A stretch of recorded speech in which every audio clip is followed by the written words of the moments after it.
win the state title. As the runner's going to go, they got to throw to first to Camastro, and we're going to have a rundown, and that is going to be easy. A quick tag by Ray Kim of Kincannon, and Ackerman winds up only facing the minimum. Giordano surrendering 37 hits across 14 appearances coming in. So you do the math, that's not a lot. As this floater is going to drop into right field for a base hit. After fouling off multiple pitches, he delivers one for a single in scoring position. And a rocket into right field and down the right field line. Rounding third, heading home is Muccia. No throw, he'll step across the plate. It's an RBI single off the bat of Mike Scarry, and St. Dominic strikes first, taking a 1-0 lead with still 2 on and 2 out in the bottom of the first. Dak Cook took a hard pitch off his helmet earlier in the Catholic League playoffs, but fortunately came back the very next game. The 3-1 pitch, a grounder to short. Guzman off the backhand, a dribbler, and it is secured by Vandaloo on the other end to leave the bases loaded, stranded. A remarkable flash of leather by the Gale shortstop, who's been doing this all year long, and he keeps it just a 1-0 game with 1 in the books. Malderi sends the first pitch, a high chopper behind second base. Ray Kim coming out of nowhere. It's a low throw. They're going to toss across the diamond, and they're going to nail the base runner. As Ryan Hogan tried to circle around, and they're actually going to say there was an out at first base, so it's going to go down as a double play. As you see, Kim came over, and what a stretch there by Camastro for 1, and then the throw to third for the 6-3-5 DP to end the inning, and he pitched an absolute gem. As this 0-1 pitch is grounded right to the aforementioned Kim, who twirls and bounces it to Camastro for the out. It is the Ray Kim defensive clinic as he will jog off the field with enthusiasm. They get prettier by the out. Ray Kim just playing mind games with the Gales. And the 1-2 pitch swung on and missed. Connor Ackerman with his second strikeout as he gets greeted by his teammates. His second straight 1-2-3 frame, and it stays a 1-0 lead in favor of the Bayhawks, with Ackerman using that off speed to fool Kincannon. So very good command and control. A 2-2 offering and a ground ball up the middle into center field for the first hit of the evening for Iona Prep. It took them the first 4 innings, but here in the top of the 5th, they finally solved the Ackerman riddle, and Ray Kim even tried to throw his glove at it to slow it down. This is the first jam that Ackerman has faced. Trying to clean it up.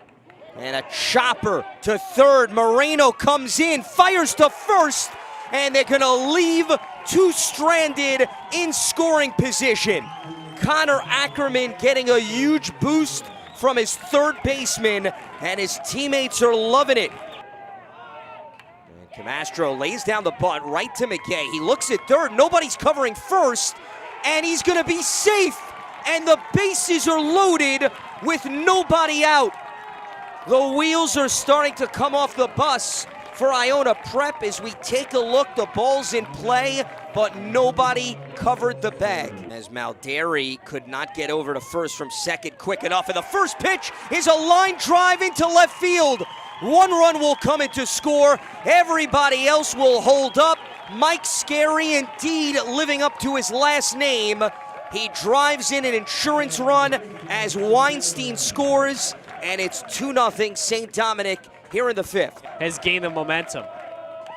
Moreno chops one to third. It's fielded cleanly, but the throw is wide to Diaz. And in to score is Ray Kim. And everybody else is going to hold up.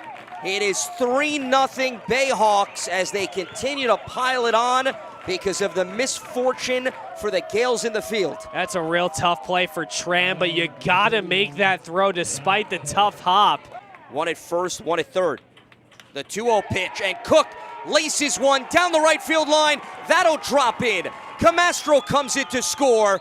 The bases are still loaded for the time being, but they're going to get the runner out at second, as Moreno was caught in no man's land. So that is going to keep runners on the corners with one out, but a run comes in to score thanks to the bat of Zach Cook, and it is 4-0. And they are now giving Iona Prep everything they can handle. This 1-0 pitch is skied high into right field. Ceballos is there to make the catch.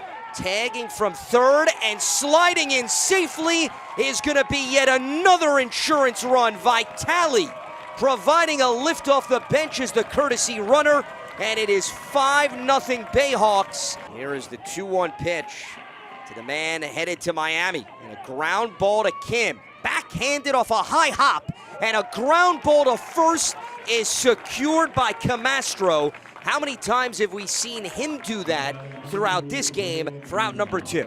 Ackerman already has a strikeout in this inning. Runner goes, and the 1-2 pitch mistimed by Kincannon. Connor Ackerman with his 4th K of the day.